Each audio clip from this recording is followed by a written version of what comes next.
Welcome, everyone, to another episode of Galactic Ambition, a Star Wars Unlimited podcast, part of the Main Deck podcast family. I'm Dan.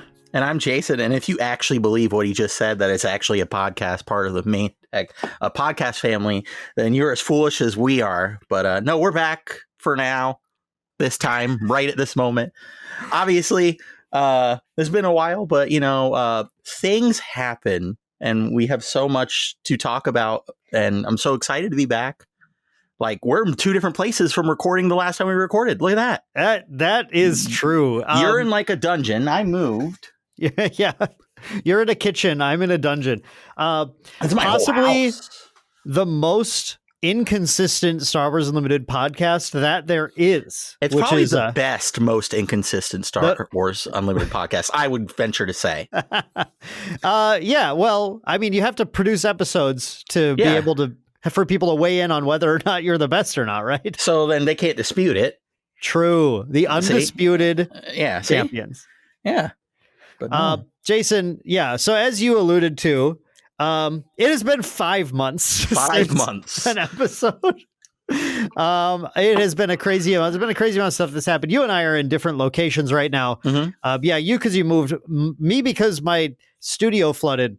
Yeah. And I'm in a temporary space at our LGS recording. This is actually our Whatnot streaming room. So like literally right in front of me, I can grab, what's a cool one to put on here? Here's a Mewtwo and Mew GX. Yeah, Dan was trying to sell that to me before we started recording. Come on, I gotta buy new studio equipment. He was sitting in the chair and it just like came to him like a lightning bolt. Like that's what he was meant to do. I don't do Whatnot. I don't have money for that. Yeah, no, I mean, me either. No, it's okay. But despite the fact that it's been 5 months since we have created an episode, there has certainly been Star Wars activity, obviously, going on in the community.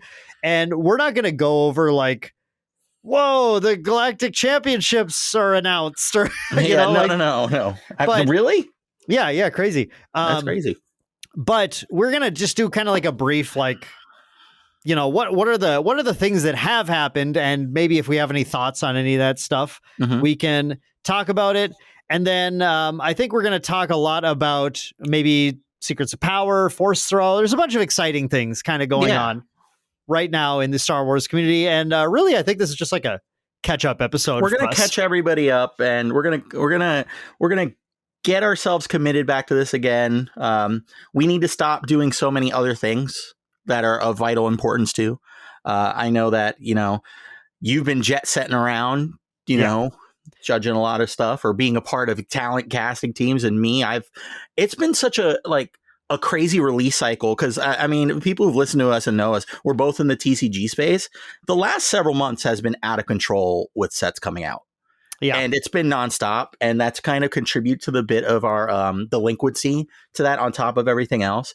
And we're finally getting at a point where we could, at least for me, I could breathe a little bit and kind of get back to what I really enjoy, which is talking about this with Dan and kind of sharing our thoughts about what we do and what we think's going on with the game and how we enjoy it with everybody else. Mm-hmm. But man, it's been a lot. I'm kind of excited. Pretty much since I got back from Galactics, I have been something every weekend, whether it's Pokemon related, whether it's been Lorcana related, whether it's been the new TC to the Shard Bugs, where that thing that's at my store now. You play Shard Bugs? We host it every Wednesday. I don't play it. It's very popular. Shardbug Gaming. I agree, Jason. I am at the point now where I only have 3 trips left for the year. Yeah, I have 2. You've got some stuff you're judging, right? Yeah. One of those I'm really excited about, which is I am going to be judging the Portland sector on October 3rd and 4th and 5th or what? Some combination of those just numbers. A bunch of those days. Yeah, I was unfortunate because I was going to sign up for that because right before those went out, I was at SCG-Con Orlando where I was not judging Star Wars. I was not needed for Star Wars. I judged Lorcana, a nice 8-player 1K or 2K event. Woo! How do you feel about the EV on that one? Pretty okay. Yeah, someone ran and grabbed a starter deck just to play. Yep. and tripled their money. And anyway, it was a really great event. But some of the other judges and Jonah was there, and we were chatting for a bit, and we were talking about the events we were going to do. And so unfortunately, I really wanted to sign up for those. Granted, it was there are a lot of applicants right now. As kind of an aside, people are really applying for these events, which is great. It's a sign of growth for the community and the game, and the amount of engagement that the community is wanting to do, especially since level 2s. You can do level 2 certifications now. So a lot of people are trying to get in there to get level 2 certification. I really wanted to do this event, but it does not line up. I can't do any more Star Wars for this. For Legends of the Fourth season, I am done. Yeah. And with this, with the announcement of these sectors and the regional, Fantasy Flight got a lot of feedback, including from me directly. Yes. So we're totally with everyone, totally in agreement. These were announced too soon, too near to the event, and too tight together. It's tough. It was so difficult. God forbid you were busy during the start of October. You miss everything. And even if you wanted to go, this has been Portland. For me in Florida, it would have cost infinite dollars for me to make it happen on the notice we got. Sure. Yeah. And that's not, again, they've got the feedback now. And I'm assuming they're going to put their best foot forward because it was very vocal and very from everywhere. Yeah. And I get it. We have to go with what they're obviously contracted to and the events that they're partnering with SEG for, which is great. It's a great partnership. That's awesome. But we definitely need a little more breathing room. And it's like, we know when the sets come out. We have the dates when the sets come out. So if Star City knows when they're running their events and how their contract and partnership works, there should be a reality when we know that at least more than a month out or 5 weeks or less than that. I feel good about the fact that we probably will for the future. Yeah, no, for sure. And I do think it was more of a kind of too with Galactus just wrapping up. We're kind of just running headlong into organized play again. And I think for some people, even it feels like still a very quick turnaround, which is actually, I'm a big proponent of that. I think I should just keep going. There should be no off season, give it a month, run right back into it and keep it going. I think it keeps people invested. It keeps people refreshed, but we do need a little more notice on that event cycle for sure. Yeah. But that said though, just about Jason, since this has really been our very last episode was about judging the Denver sector. Yeah. Since then we had Galactic championships, and then now we're moving on to the sectors and regionals for this season, which makes it feel like it wasn't 5 months ago, but it really was. How do you feel? I want to ask, just kind of pick your brain on air right now, live in front of the audience. How do you feel about our 2 sectors, 1 regional, or 1 regional? Sorry, 3 sectors, 1 regional. Well, there's 3 sectors, 1 regional per season. How do you feel about that? I think it's fine for now. I think that we are going to run into an issue of people being upset about the geography of the events. You're not going to make everybody happy with 3 events. You can't, unless they and I get it. But we also, I think something that I kind of touched on that can't be overstated is at the end of the day, is the amount of spend people want to put forward to going to these multiple events going to pay off in what they get? And I think with that narrow of an event schedule, I'm not 100% sure. I think that there likely needs to be more added. I don't know how you can make that happen logistically. And I think that's the big issue. There's got to be some sort of logistical stopgap, whether considering they're partnered with Star City for most of these, they obviously can't be everywhere at once. I just wonder that if that is probably part of the cogwheel not spinning on that the right way. I just think it's a little too little of, at the very least, sectors. But now, when you're thinking about, there's always a discussion about people attending events. That's and I think people approach it from different angles. So I want to figure out what angle you're talking about here. Sure. I'm not talking about it from a financial angle. Oh, okay. I'm talking if you want to qualify and you want your best shot to qualifying. I truly don't think 3 sectors, 1 regional is best. Gotcha. I think that I think the EV is there. If you spike these events and you do well enough, you can, in the secondary market, you could probably make a good amount of money with some of the promos we're getting, especially with some of the promos we're getting coming up. They're sweet. Yeah. Okay. And it's the first cracks at some of these promos. Sorry, I should have clarified. I think it's if you're trying to qualify and try to get like where you want your points to rank and where you're going to land in your rankings overall, min-maxing your points. I just think that for the amount of money you would have to spend to try to front load as many points as you can, I just don't know if the math is quite there. Yeah. Okay. That's great to get that clarification, because I know I've seen conversation about events for card games, whether or not it's worth it to go to travel these. And I see mostly other card games talking about it, spending all the money, travel, hotel, whatever. What do you get back? And then there's different sides of the equation. The people saying like, well, why are you expecting to make money on your hobby? You're spending it to travel, hang out, play the game, whatever. Anything you make is gravy on top.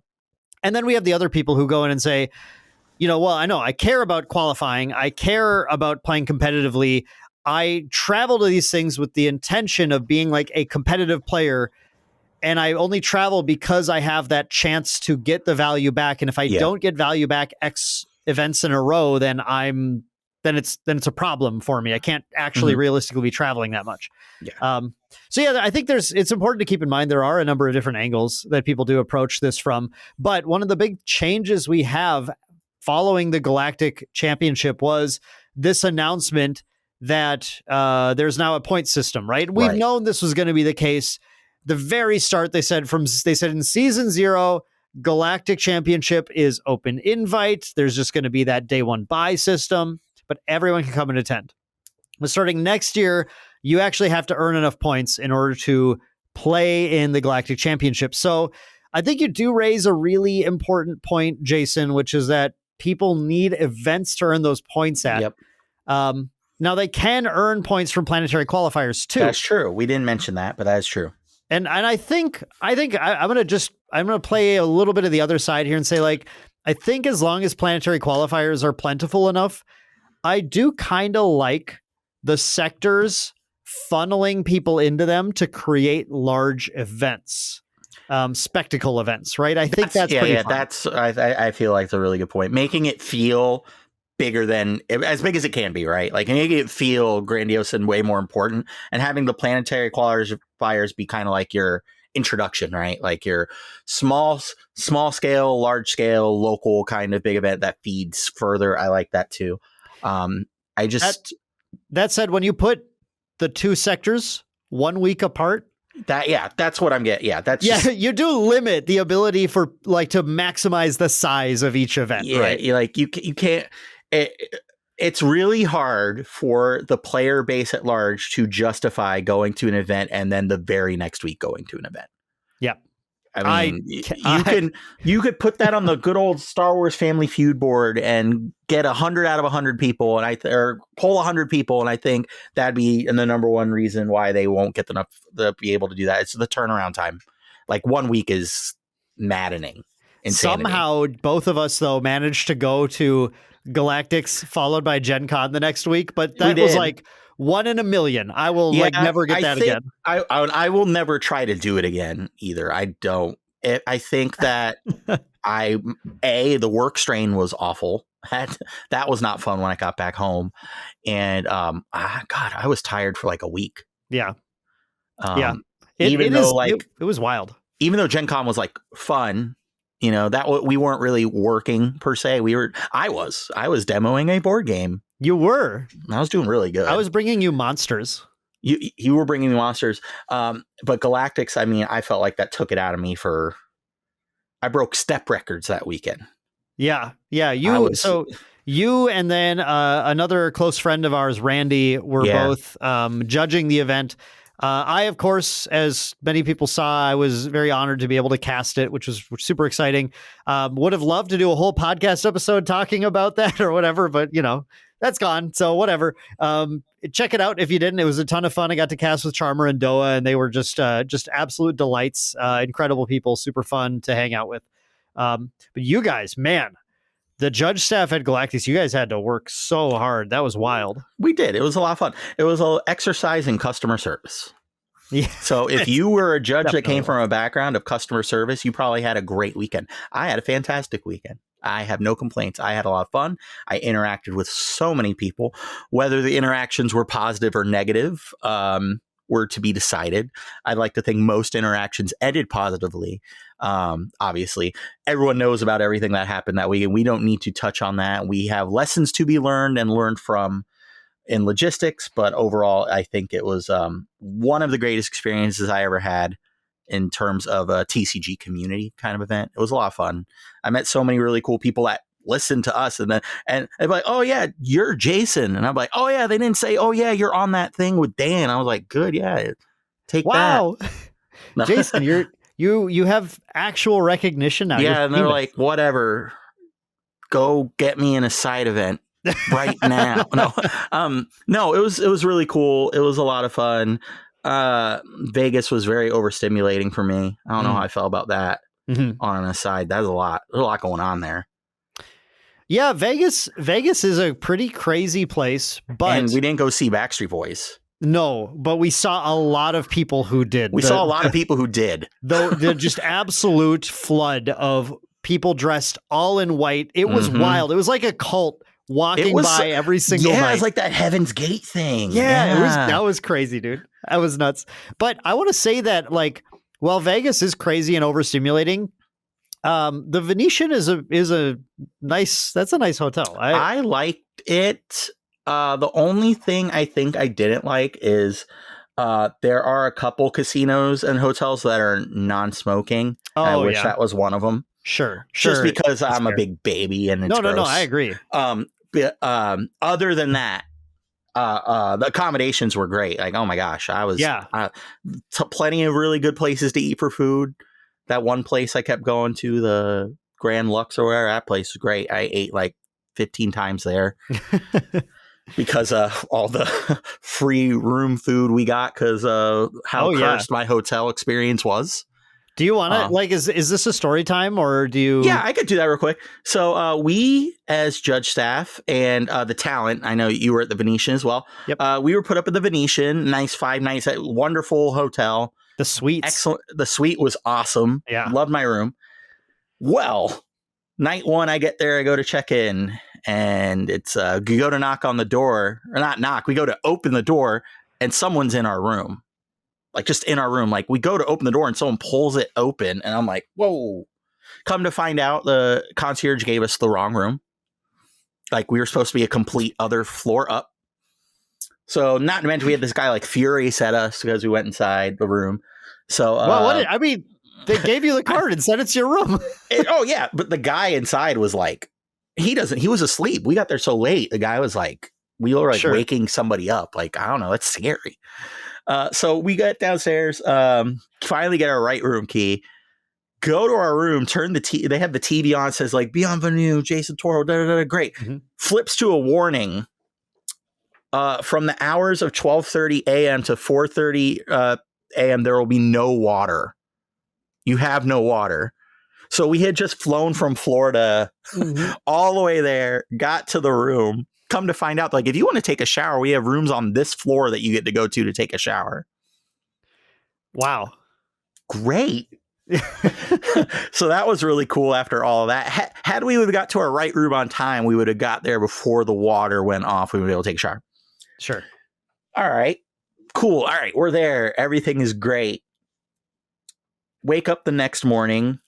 My friend who went with me, my boss, my good friend of mine, came with me for the trip because, it was fun. I had the room. Might as well come hang out. His couch, the couch bed they set up basically fell into the floor, just like fell apart.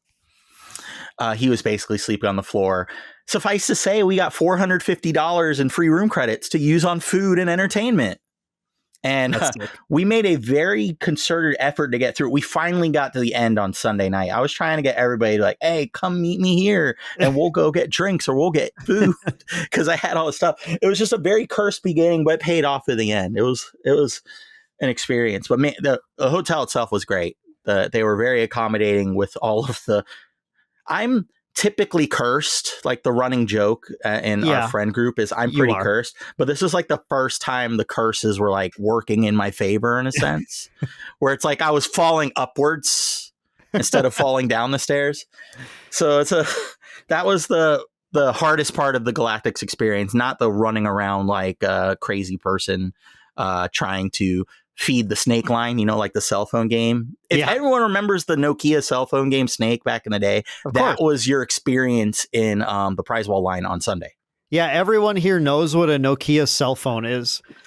They totally get that reference. I don't know. I mean, I know, but I'm just saying that you got to understand that you guys have Google. We're ancient at this point, Jason. You and I, but we're like Yoda. I'm ancient.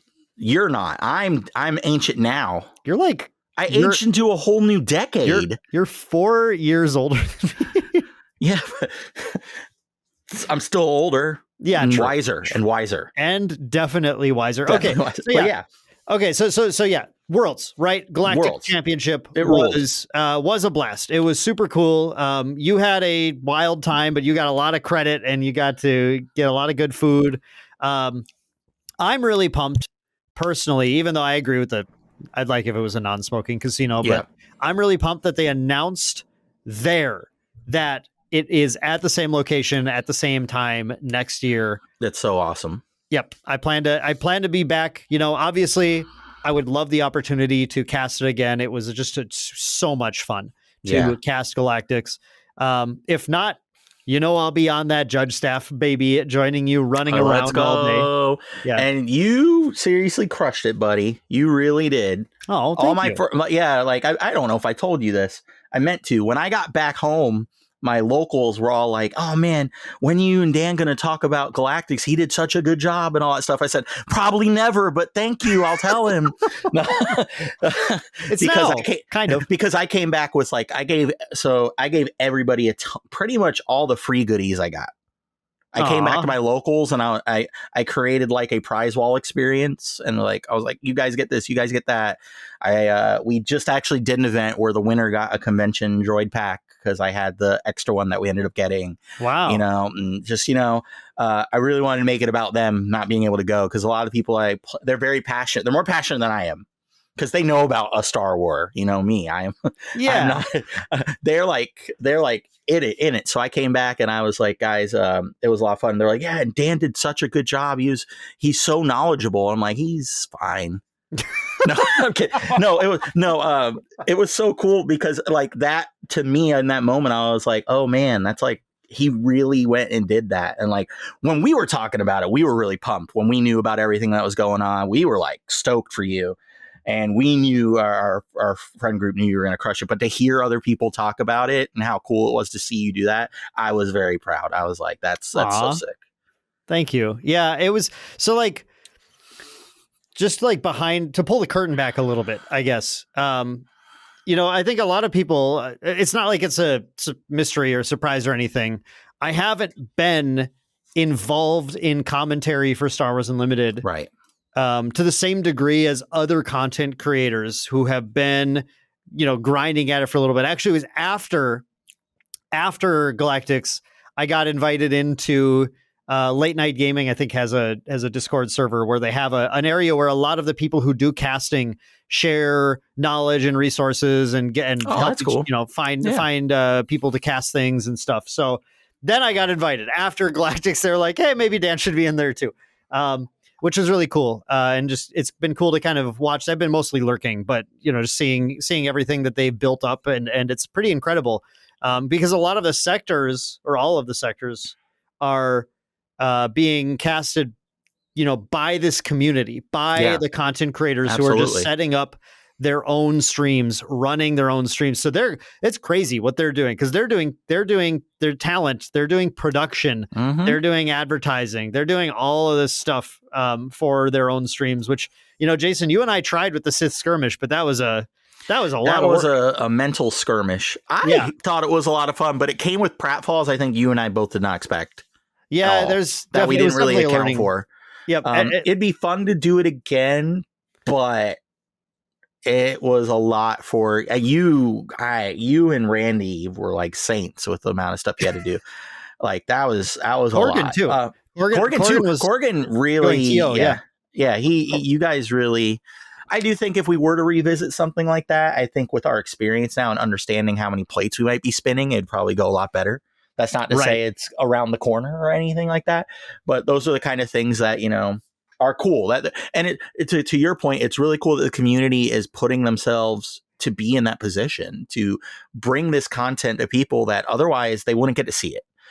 Sectors obviously were not going to be streamed, or regionals were obviously not going to be streamed. We know that kind of stuff on a level like Fantasy Flight was bringing people in to do it. So we know we've had the European regionals that have been done by Fanfinity. So those actually have gotten like production companies stepping in and getting casters for it. So that's been really awesome, actually. That's so sick. I watched a bunch of the Lille regional as well. That was fantastic. Wasi was one of the casters for that. And he's like, he's so hype and energetic, and it's really, really fun. I was really hoping, I'd love at some point to get to cast with Wasi, because I feel like both of us would have such like an immediate mesh for our just general hype and excitement about stuff going on. So anyway, sorry, I got a little off topic, but so going into Galactics, I wasn't involved in all of the community that's been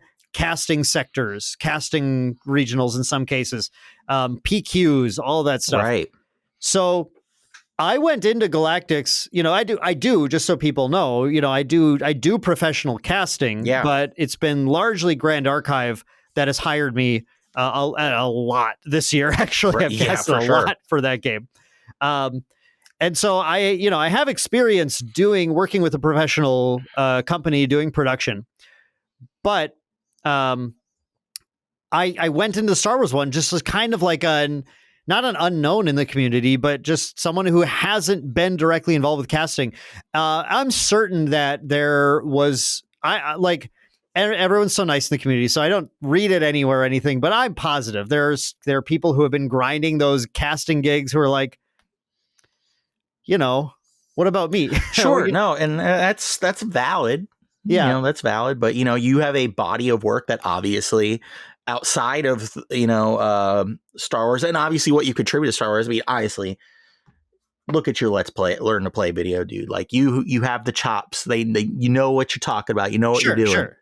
I'm not looking for a glazing session. No. But I could also see the other side where it's like, man, there are people, and that's no discredit to them. They put in the work, and I could see that. And I could understand not that. At all. In fact, I'm trying to say the opposite. In fact, with this, which is that like when I then got chosen to go into this, I felt this just immense weight on my shoulders, because it's like, bro, if I go to Galactics, cast Galactics alongside Doa and Charmer, who are two beloved content creators in the community, like, frankly, right? Like, shout out to all you who are listening to episode 22 of Galactic Ambition after 5 months. Like, you guys are so real right now. But like, frankly, we're not, you know, because of that, because of our lack of consistency with the podcast, especially, we're not like beloved like Charmer and Doa are. But let alone that, those two have a history. For sure. Like, they have a rap sheet for casting that I could only dream of. Doa, insane. I mean, name a game he has, a major game he hasn't cast: StarCraft 2, League of Legends, you know, and then like other Flesh and Blood, other card games. Charmer, Flesh and Blood, caster as well. Runeterra, I believe, like just a bunch of stuff that these two have been involved in from huge companies, right? So it's like, I got chosen, and I was like, obviously so excited, but I was like, I have to cast alongside these two and go into a field of people who are watching these streams, who are who knowing that there's a bunch of casters out there who were completely like, did the work, have the chops, and were not chosen. And I can't go there and just like face plant in front of everyone and like I didn't want to let, if this makes sense, the way I felt was I didn't want to let the other content creators in the community down, and make them feel like Fantasy Flight really screwed up in choosing him. You know, like if not me, it should have been this other content creator, this other content, whatever. Like, I felt like so much pressure going into this to just try and do an okay job that I was like grinding games. Yeah. Every spare moment that I had for like since I was picked, right? And actually, like, I did have to go through, I got the news that I was picked, and then I actually had to go cast GA Worlds. So I did Grand Archive Worlds. So I couldn't really get in my practice then, because it was like I had to be ready for Grand Archive Worlds as well. In a wild metagame, and I had to be prepared for that. But as soon as that ended, it was like, we gotta be ready. Grinding games, watching content. Like I said, like watching the Lille sector or the Lille regional, watching other streams, just trying to. I just want to do the best I could. So, all that's to say, it means so much to hear the nice things that I've heard from the community and everything. I did my best. You know, there are things I think back. They're like, I shouldn't have said that. I should have approached that differently. I always have that every time I cast. For sure. But it has been really nice. Thank you all for the kind comments that I have heard about it. And I just hope that, hope I get the opportunity to do it more in the future. It was a ton of fun. Yeah. And if you have mean comments, let him know too. Please. Yeah. Don't forget. Don't forget. Don't forget. No, I'm kidding. No. Yeah. It's so cool that I was so happy and proud that my friend was doing that. And it's just really cool to see. And among a sea of very talented people that you were able to, I think it's really cool that they for real chose someone who's so average to do that. No, I'm kidding. I'm just kidding. No, it was really cool. I'm very happy. I'm very proud of you. And it was so cool to just to see you have that weekend was great. And I'm glad that we got to experience it how we experienced it. Yeah. And it was a lot of fun, and can't wait to do it again next year, God willing. Yep. So Galactics, that was awesome. Since Galactics, and we already talked about the announcement of the upcoming sectors and regional. Just briefly, I want to mention that, like, holy cow, the promos at the regional and sector. Not bad news on the promo front there. Yeah. Good news on the promo front. The regional sectors, especially, I am like mega jealous. I'm so upset. Everyone who can go to Bilbao. Man, I want those promos so bad. They are crazy, but I'm so excited to go to the sector at least and get something. Really happy with kind of the direction of promos right now. They feel good. They feel fun. Yeah. Okay. That was my like 30-second aside about promos. Let's talk, Jason, for the last chunk of this catch up podcast, so we can be kind of ready to go. We're in spoiler season. We're going to talk about Force Throw, right? I think, and maybe just a tiny bit of Secrets of Power. We can probably do a full like Secrets of Power dive in one of the next 2 episodes or something. Yeah. As we head towards the release of Secrets of Power, but the big thing that happened earlier this week was Force Throw was banned. Force Throw is a card, of course, 1 resource cost. Target player. No, sorry, not target. I don't even have it in front of me, but I don't know why you're describing this card. If you are listening to this podcast and don't know what Force Throw does, you are on the wrong side of the internet. How'd you get here? Yeah. What? Okay. I was just saying, choose a player. They discard a card from their hand. If you control a force unit, you get to deal damage equal to the cost of the discarded card to a unit. Force Throw has been one of the most ubiquitous cards in the metagame. If you're playing an aggression deck, it became one of those cards where you had to justify to everyone else why you weren't playing force units and a Force Throw in your deck. And it wasn't always easy to do that justification. Especially with the release of Legend of the Force units just became everywhere, everything. Like I have not been, I've been able to post one deck profile that wasn't a force based deck because everything I'm playing is just like, this would be really fun with the force package. It would work really good. Right. And if it's aggression, it's got force throw in it. This card though, obviously with like how ubiquitous it was, came with, I think, two big thoughts that people kind of latched onto. One of those was, this card's really cool and really fun, and I get to discard a heroism or villainy card like off aspect to make my Anakin work. I love doing that in my fun, goofy decks. But even in the big decks that saw play at Galactics and everything, like it was, yeah, sure, force throw this stuff, pitch it, turn on Anakin, kill stuff, have a good time. And it felt really good to play. It was a nice out to have against, like, especially when control decks would get deep into the game, to be able to tax their resources. Like, how many times it's happened to all of you? You get towards the end of a control match, the control player, you manage to stop them from drawing too many cards. So they've got 2 cards left in hand. They've got 9 resources, and you go force throw you, and you see them look down at their hand and go, because they know their hand is 2 Avengers. Exactly. Jerk. Get them out of here. And that's powerful because that kills 1 Avenger and it kills their threat on board. And that allows mid-range decks to actually close the game. Gives them play into hard control, right? So there's all these positive things. On the other hand, there's a card where you would do your cool stuff and your opponent go, all right, pay 1, kill it. Yep. 10 damage for 1, like 10 damage for 1 from a card from their hand.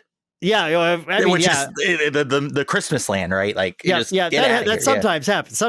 But yeah, a lot of decks would just like, you'd play like a Han 2 that just plays Crate Dragon because, and then your Han 2 blue, so it's playing Yaddle and it's playing Adi Gallia and all these just easy force units that are just like Grogu's, and it just slams out like, whatever, here, force throw. I got to kill a thing. Cool. Pitch Crate Dragon. Like, whatever. It's dead. I don't care.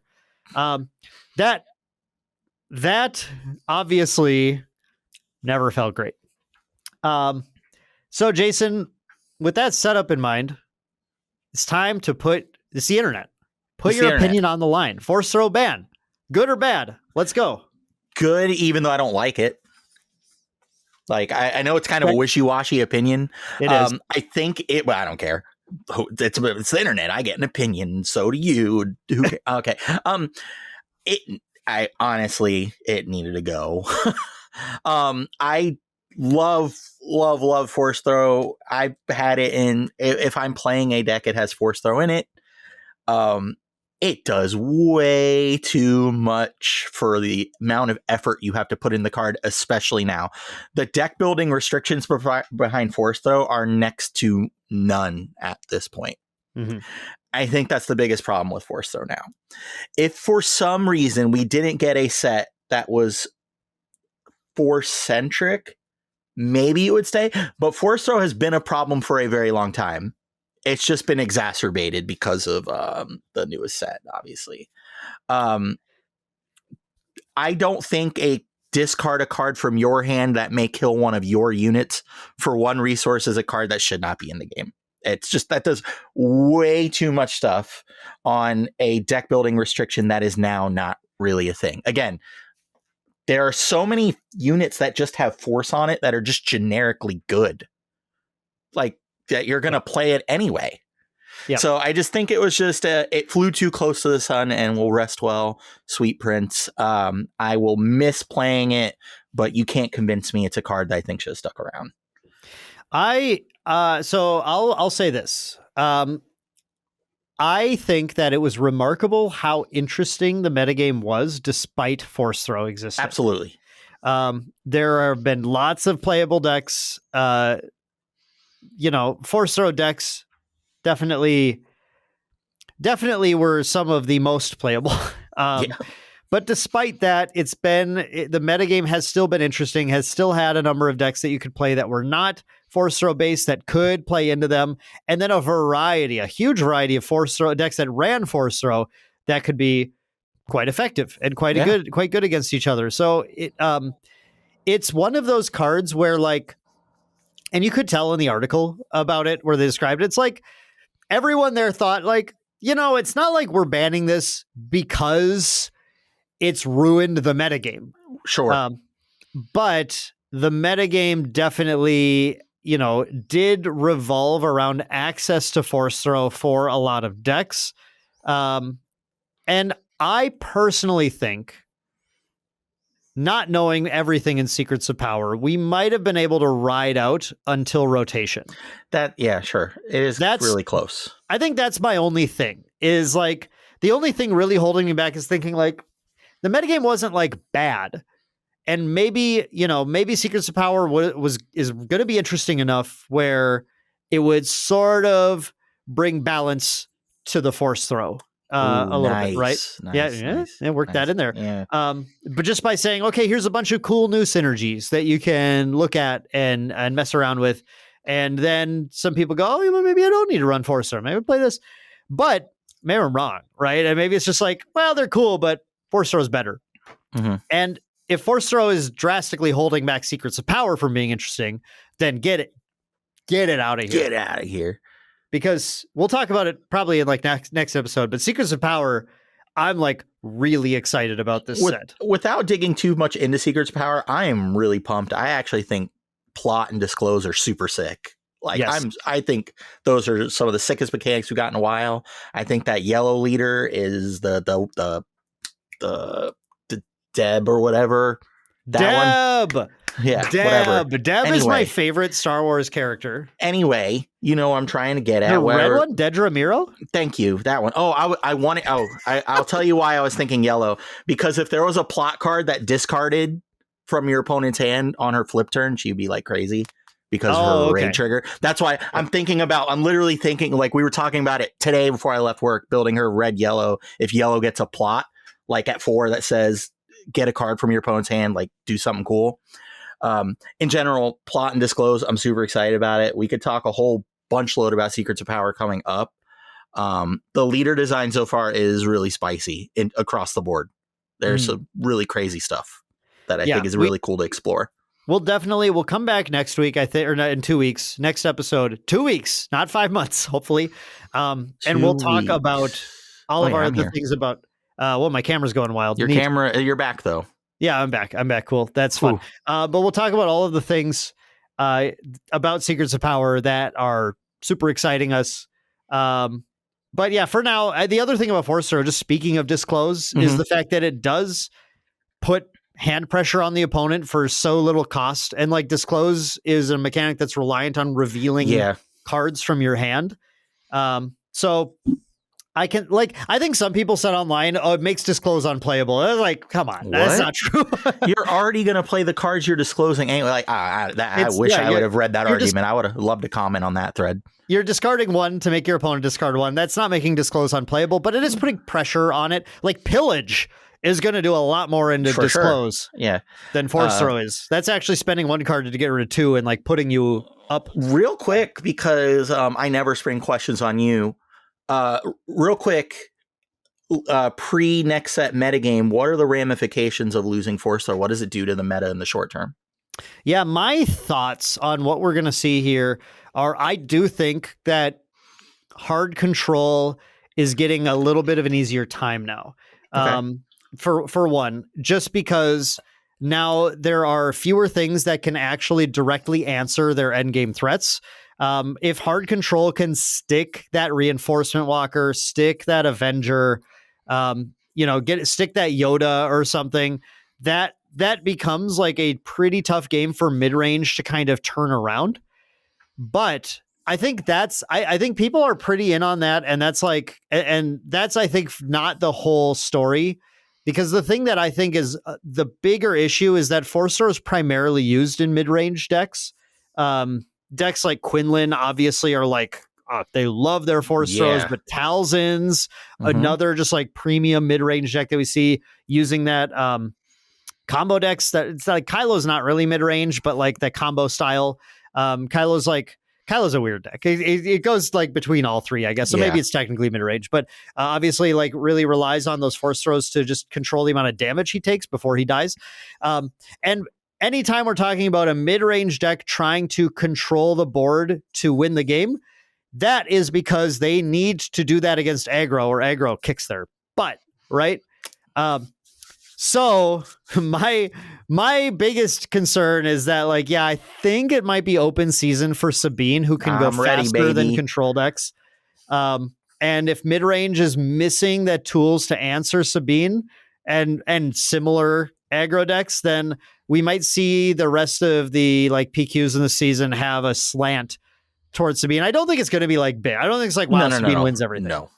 But I'd say like we're going to see some more blue-green controls that are going to make it through from having good matchups and not losing this mid-range that can close it. And you're going to see a bunch of aggro decks that are like, sorry, you can't answer my Sabine when I put the Darksaber on her, so you lose. That's literally what I was going to say. I'm like, can't wait to sleeve up Sabine in about 10 days. Yep. But yeah, okay. I just wanted to spring that on you real quick because it was relevant to that's great. Force Throw. I think it was worth putting a pin on it. Overall, see you later, Force Throw. You will be missed a lot. I will, because I just posted my Thrawn Red profile. Did you check that deck out at all, Jason? Not I know yet. You've been busy. I'm off tomorrow, so my plan is to catch up on content. Yeah, that deck. So it's like I already had immediately when the Force Throw ban was announced, there's a comment that popped on there like, give me the new list without Force Throw. Because that deck is the video. Maybe I'll link it below if I remember, but it's on the channel. It's pretty easy to find. It is blue Thrawn playing red Force Base and Rey.